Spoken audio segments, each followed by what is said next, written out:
Welcome to Sounds, the nation's longest running film show. I'm your host, Tom Needham. On today's episode, I'm thrilled to welcome a remarkable group of guests behind the highly anticipated film Reeling, which is having its world premiere at the 2025 South by Southwest Film Festival. Joining us today are writer-director Yana Alliata and lead actors Ryan Wuestewald, Hans Christopher, and Nikki DeParis.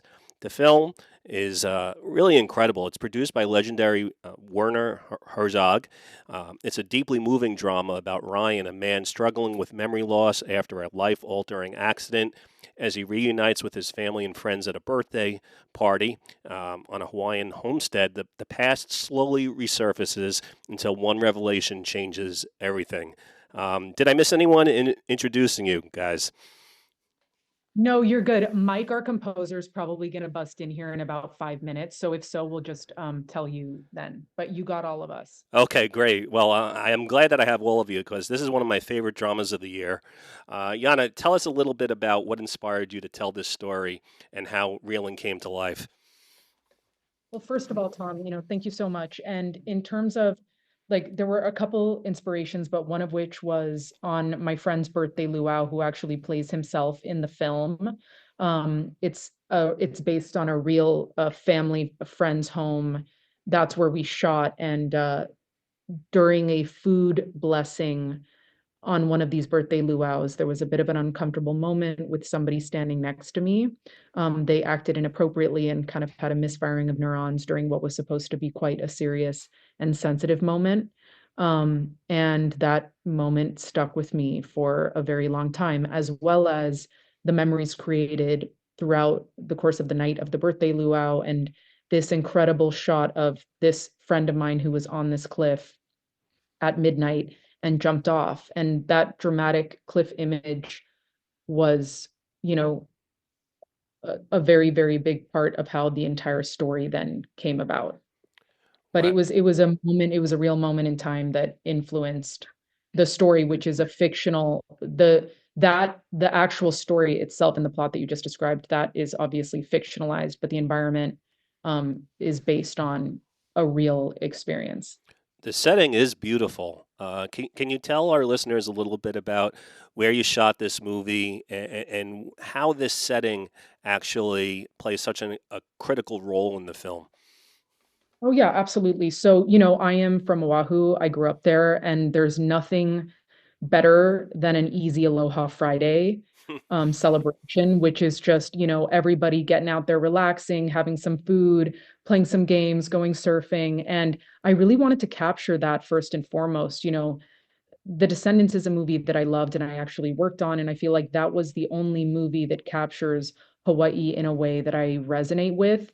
I find that a lot of the either TV shows or films that come out of that are focused on more of the tourist experience or like the lifeguard experience. And so I wanted to, as someone who was raised in Hawaii, kind of capture, my experience. So that was the primary choice of the setting for the film. And then, yeah, the home actually belongs to a friend of mine and has been in his family for 100 years. And the events that you see taking place on that property take place on that property during birthday luau's that are experienced there. And it's a very, very, very special place. It's on the northeast side of the island on Oahu.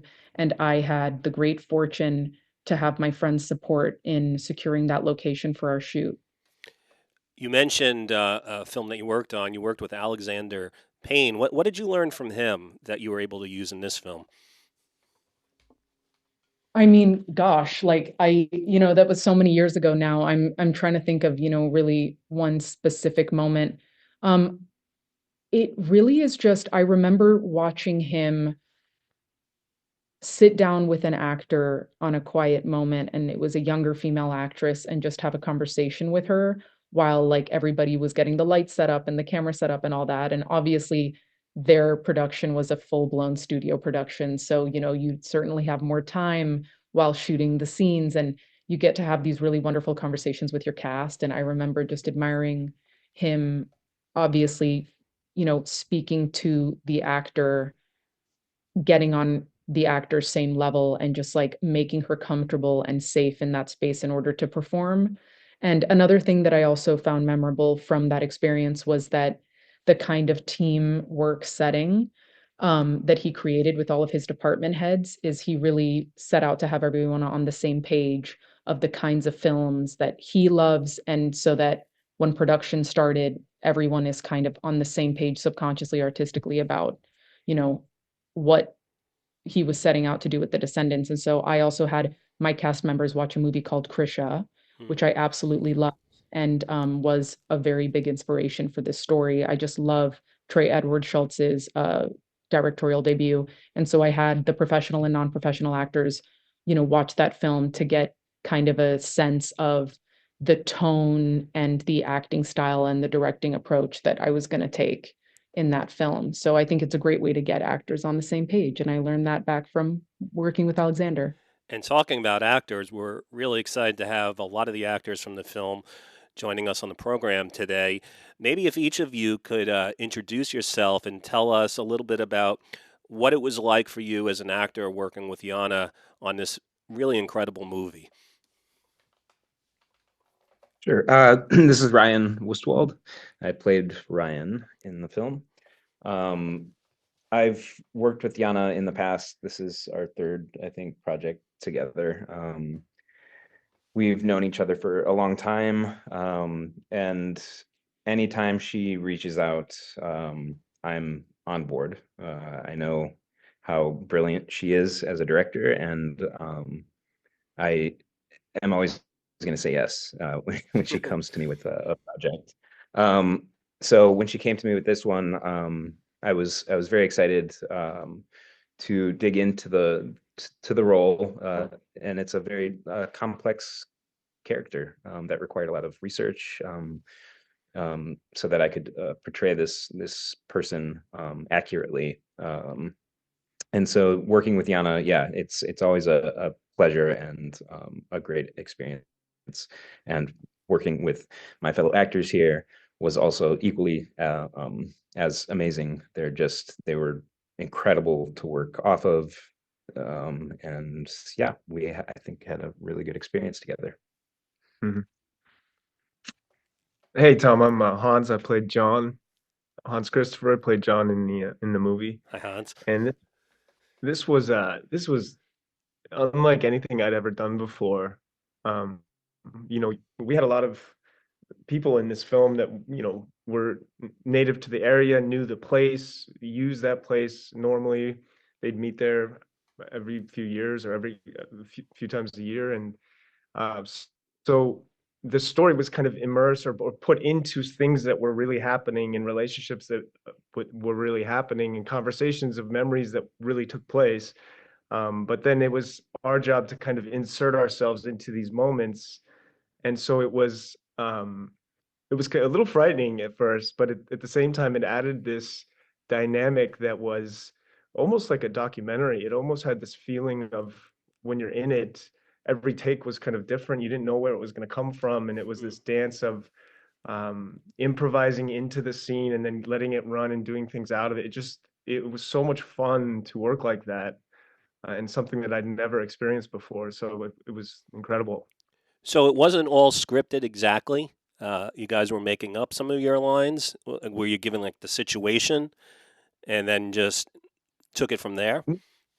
So we had scripted things, but there was so the environment and everything we had, it was, the scene with the gecko or the things that were happening, it was so fluid, and you had so many people that weren't actors that were having real conversations that you had what was scripted, but then there were things happening around it that she would be shooting and going in a circle, say in one of the scenes, and all of a sudden something would be said and we'd go in and start it from there, and so it just it was very open to things happening that you didn't expect or you didn't know what would happen, and it just made for something that was um a pleasure to work on.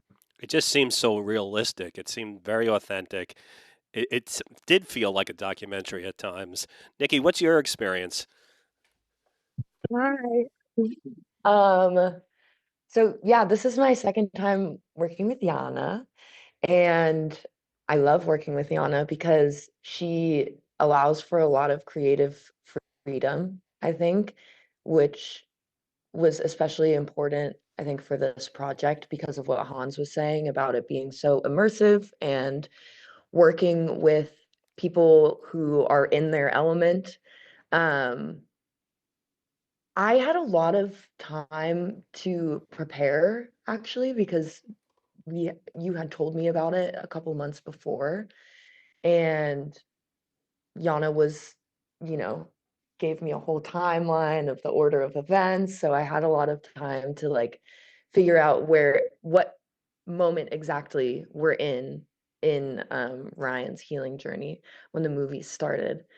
But there was also a lot of stuff that I couldn't really prepare for because I didn't know what it was like to be somebody who grew up in Hawaii. And it was really amazing to just like have conversations with the cast members who, you know, grew up going to this luau and grew up on Hawaii, to learn more about what that experience is like, because when you get there, you realize how different it is from the mainland. And it's just a really unique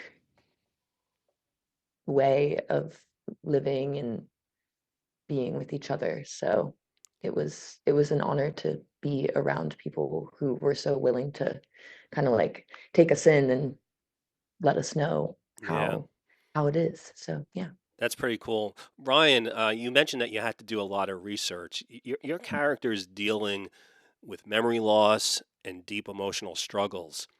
Like, how did you prepare for that? Like, other than just research? Um, I think a bit of that is just working with the technique that I garnered through school and through my work as an actor. There's many different ways to dive into a character. Um, we I had to wear a prosthetic in the movie that is a large scar on my head, and one of the ways that I found was helpful to connect to the character was by using that prosthetic tangibly and being able to feel it. And it offered me a way into the character that I was able to tap into that a little bit. But again, yeah, I think the research was important. When you're playing a character that is going through something like this, you don't want to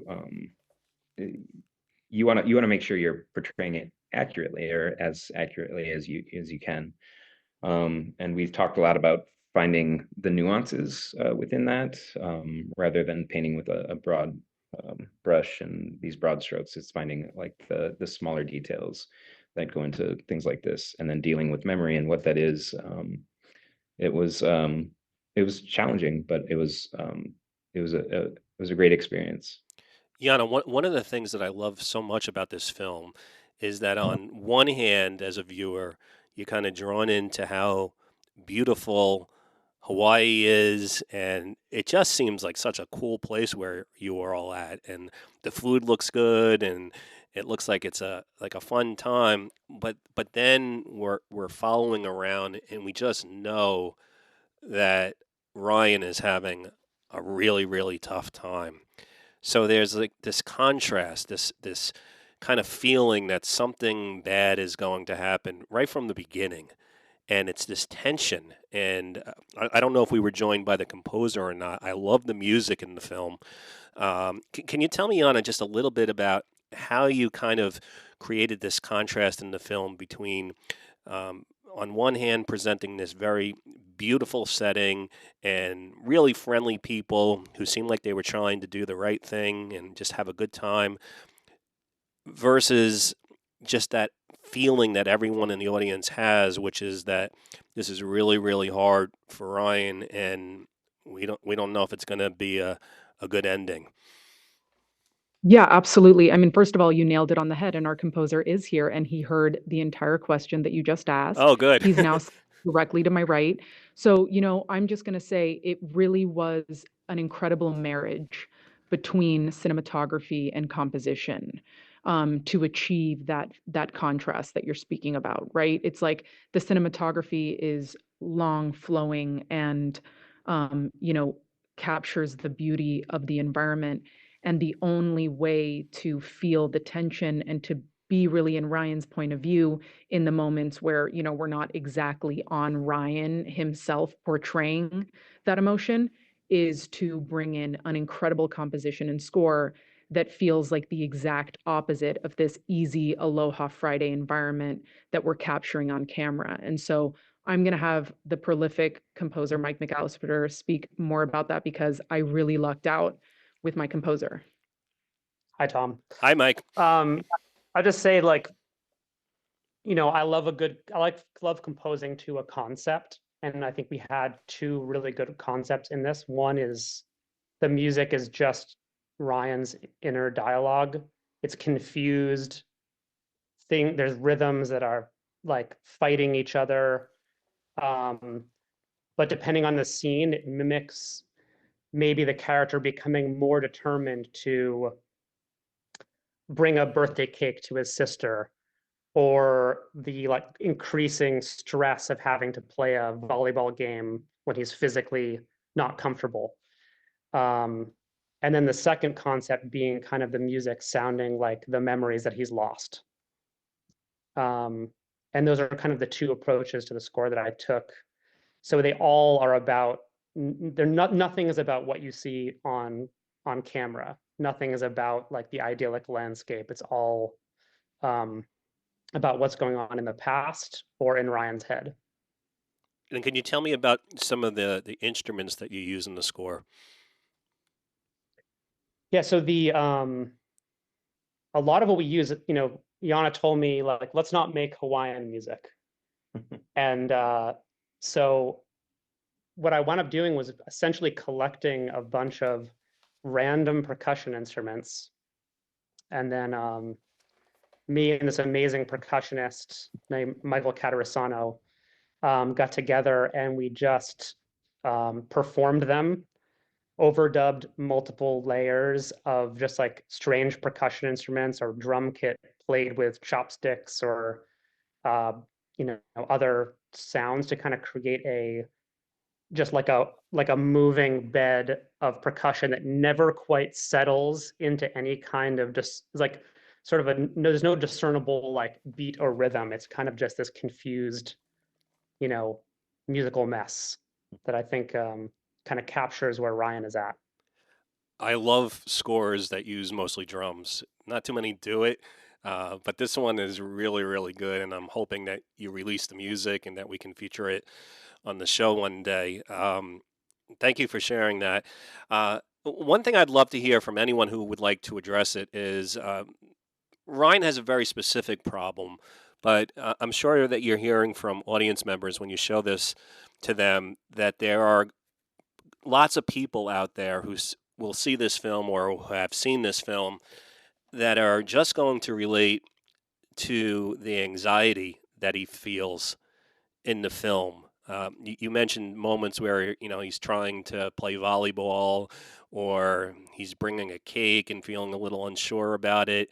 I think there's going to be a lot of people who just relate to those kinds of moments. Can any of you speak to that? And then also just how everyone else at the party is aware of his situation and how they each try to make him feel more comfortable, but it's not easy. But they still want to go along with, you know, what the weekend was all about. A lot of really very realistic moments that are very identifiable, I think, for a lot of people in life. Yeah, Tom, I mean, I'll start off and then I'll have anyone chime in on that. But something that was very important for me to capture and something that always fascinates me is these kind of subtle cruelties in social situations, especially for those struggling with social isolation. And, you know, I'm actually someone that, you know, does not struggle with social isolation at all. But when I view it in social situations and other people going through it, I immediately I just kind of feel for them. And so I want to learn more and dive into that. But it certainly does speak to the increasing anxiety that I feel like the world is having and the culture is having, certainly, and just really wanting to capture this idea of surface politeness people have when having to, quote, deal with someone Right. that is different than them, or is, going through something different. And it really takes an incredible amount of patience, which we see in the scene with my brother Fabrizio when he's doing the tarot card reading with Ryan. We see him having, that real conversation and opening up to Ryan. And I did want to capture that very realistic feeling of, we're in this environment, a lot of, everyone just wants to have a good time. And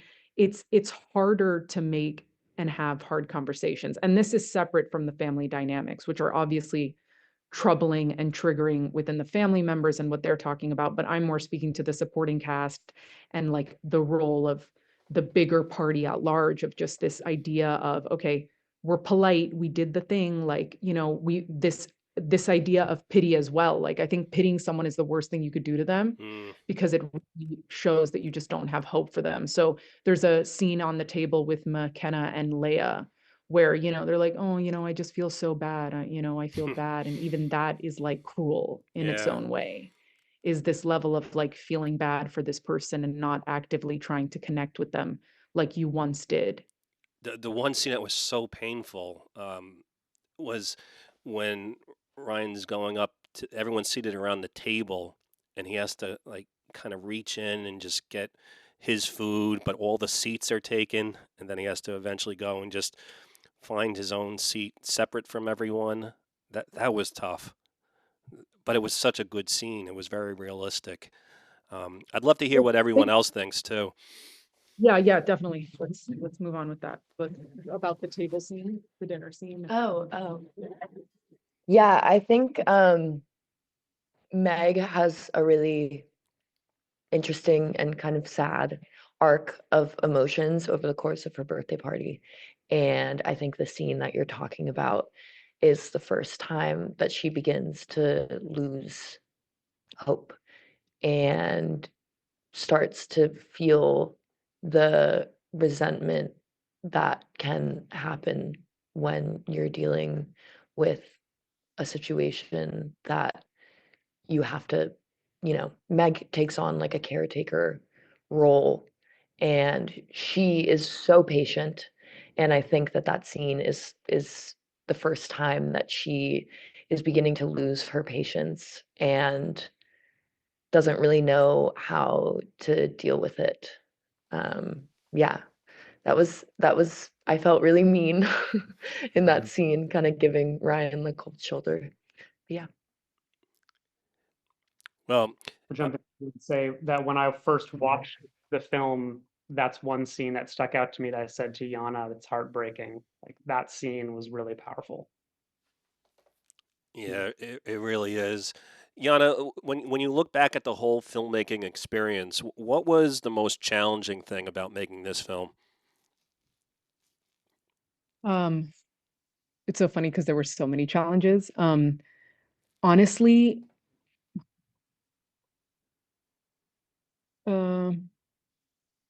gosh. Okay. I'm also, because there's also certain things I can't say here, so I'm just trying to do this kind of quickly. I'm a very, very passionate filmmaker when it comes to making sure I get all the shots and scenes in, given the production schedule.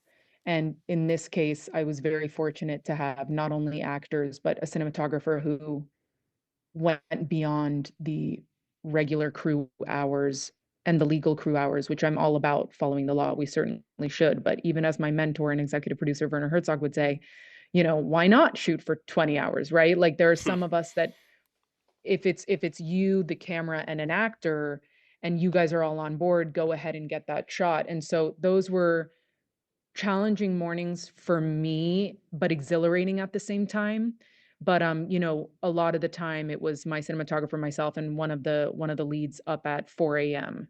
And then just making sure that we could get what we wanted to in before the official shoot day started at like 9 or 10 in the morning.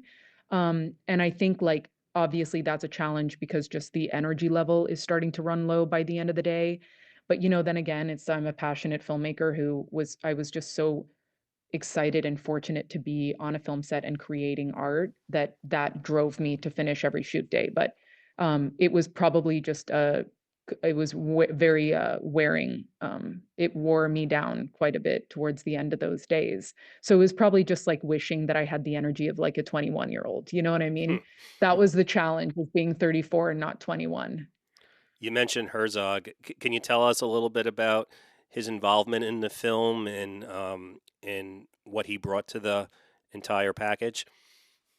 Yeah, I mean, he's been a mentor of mine for 10 years, and we're always exchanging what we're working on and what we're up to. And he was really involved from script to screen, just in advising me. Like, he's not someone to say, oh, like, this is the kind of thing you should do. You should do this. But he's so wonderful at giving tips about physical production and, how to make sure the sound and camera, when I want to achieve these longer takes and these long shots. And, one of his things too is he's all about capturing sounds specific to the environment. So he was very, very adamant about, when you're on the beach, just let the mic roll for, 2 minutes and just capture the natural beach sounds, even if, right, we can quote, put them in post and we can capture those sounds. You can look up Hawaii beach and you can put that in, but he was so adamant about capturing the real authentic sounds to the place. And we were on board about that. So really, from script to post, he got very excited when he saw an assembly cut, and then asked to come into the editing room, which was really fun, and would just kind of gave his advice about what he would do. And then it would be funny when we would have like this difference of opinion, which actually happened quite often. But also, he was also just like, yeah, like, do whatever you want to do. He just really liked being there and watching that footage, which I took as a compliment, just because anyone who knows Werner, he's not just gonna say that he likes something or participate in something that he doesn't believe in or want to participate in. So that was exciting, is just having his excitement and willingness to come on board and look at all of the aspects through post-production. And that's really just when I said, like, hey, you are basically an executive producer on this. Like, and he said, yeah, I am. And so that's how he became executive producer on the film, is that creative involvement from script to screen. That's really awesome. I know we have to wrap this up, but I have a feeling that this film, Reeling, is going to be one of those films that everyone's talking about. And it's probably going to be one of those films that leads to lots of other movies for each of you. I've always heard, though, that it's hard. You're together when you make a film, and then you do the press, and then everyone leaves and they go off and they have their own lives and they do other projects. While you're all there together, is there any last thing that you'd like to say, either about your experience or your time working together, that you really particularly treasured? Yeah, this is Hans. I'll go ahead and start.